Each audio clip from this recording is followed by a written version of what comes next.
This is the first of 2 videos to help you through the honors problem set. Don't forget at the top of the page for your honors section that there's an honor code pledge that you need to sign.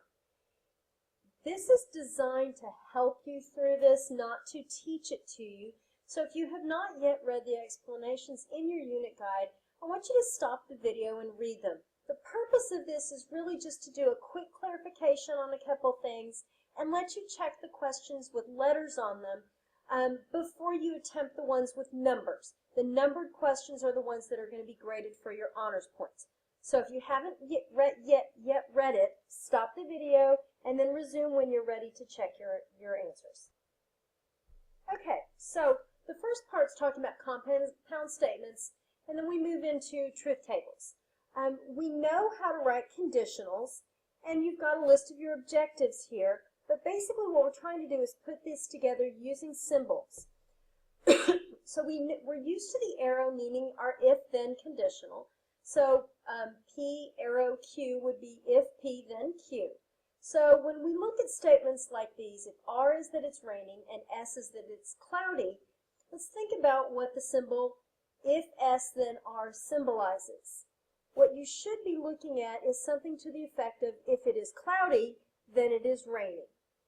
That's our conditional statement. So the truth value, since it is possible to be cloudy with no rain, this statement would be false.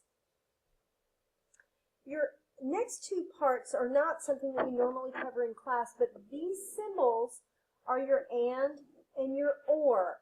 They look very similar. You just have to make sure you remember which one's which. I always remember the and because it looks kind of like an N. So I think and I think N.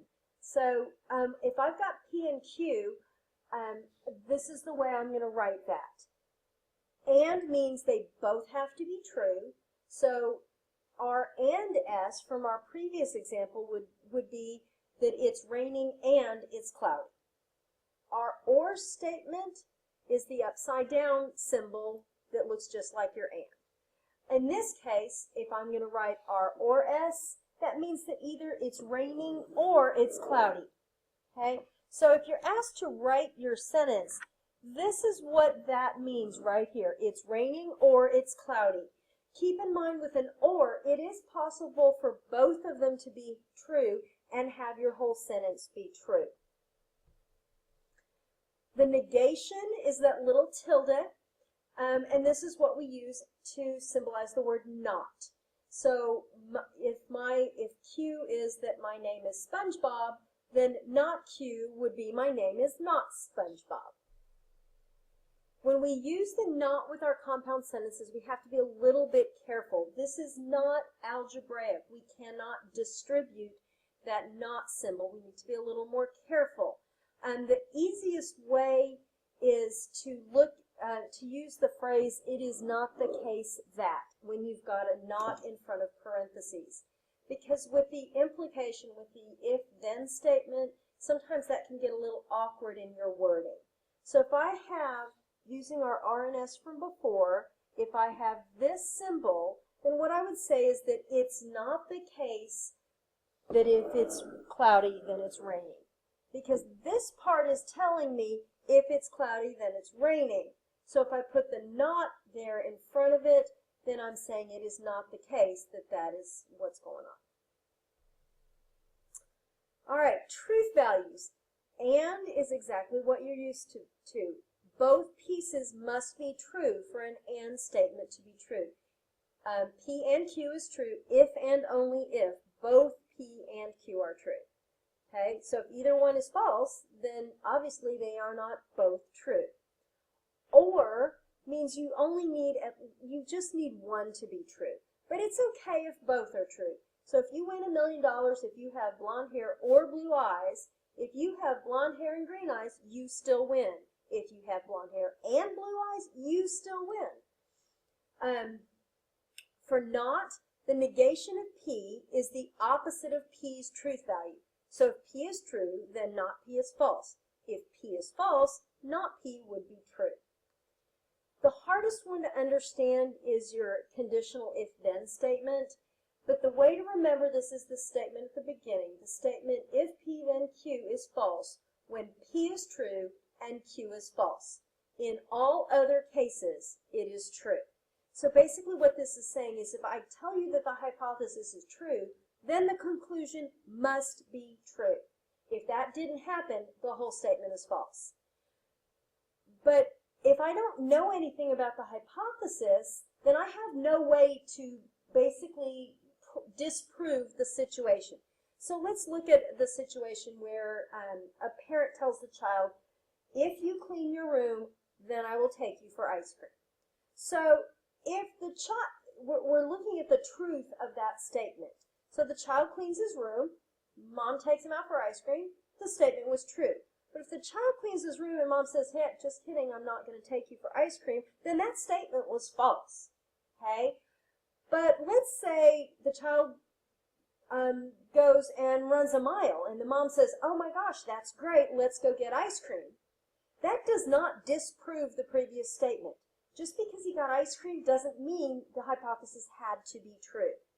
Okay? So the if-then statement is only false when your hypothesis is true and it leads to a false conclusion. All right, so let's look at an example here. Okay, so we have clause P, which says that Joe Bob will be famous. Clause Q says that Joe Bob will be happy. And clause R says that Joe Bob will be rich. Okay, so if we're trying to look at these phrases, keep in mind you have to think through what that symbol means. This is your OR because it doesn't look like an N. So this is Q or R. So I'm looking at these two statements and I need to join them with the sentence with an OR. So your answer could look something like Joe Bob will be happy or rich. You do not have to repeat the Joe Bob part because that subject still holds.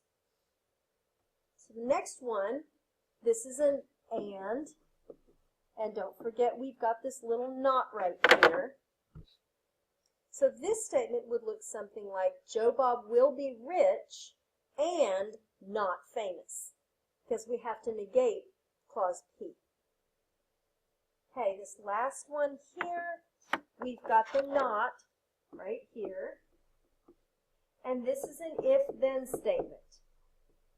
So because I have the not outside, I'm going to use that phrase, it is not the case. So it is not the case that if Joe Bob will be rich, then he will be famous. So we've got kind of all the pieces there.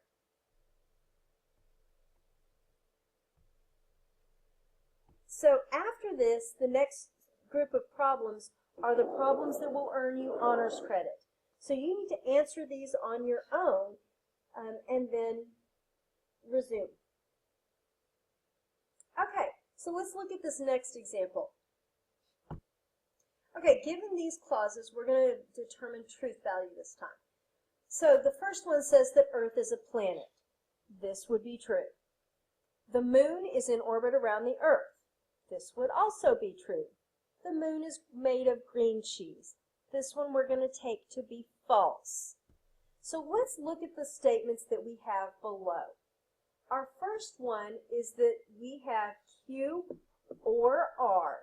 So that means Q, which is true, and then we have OR, and R, which is false. So I'm looking at truth value of true or false. For an OR statement, I just need at least one to be true, so the whole statement would be true. Okay, the next one is R and not P. Okay, so R is false, P is true. So this reads false and not true. Not true is false, so it's false and false, which means the whole statement is going to be false. If you look at what this is saying, this is a statement that says the moon is made of green cheese and it's not a planet. Of course that's false. The last one here is a little more complex. We've got ands and ors, so let's break this down. We have P or the quantity Q and R. So changing these into truth values, we have true or the quantity true and false. Just like with algebra, we've got to do our parentheses false. True and false would be false. And since this is an or statement, I only need one of those to be true, so my whole statement would be true. Okay, next you're hitting another section here of problems for you to work to earn your honors credit. Go ahead and stop the video now, work those honors credits, and if you want help on the next part, there's a second video on the truth tables.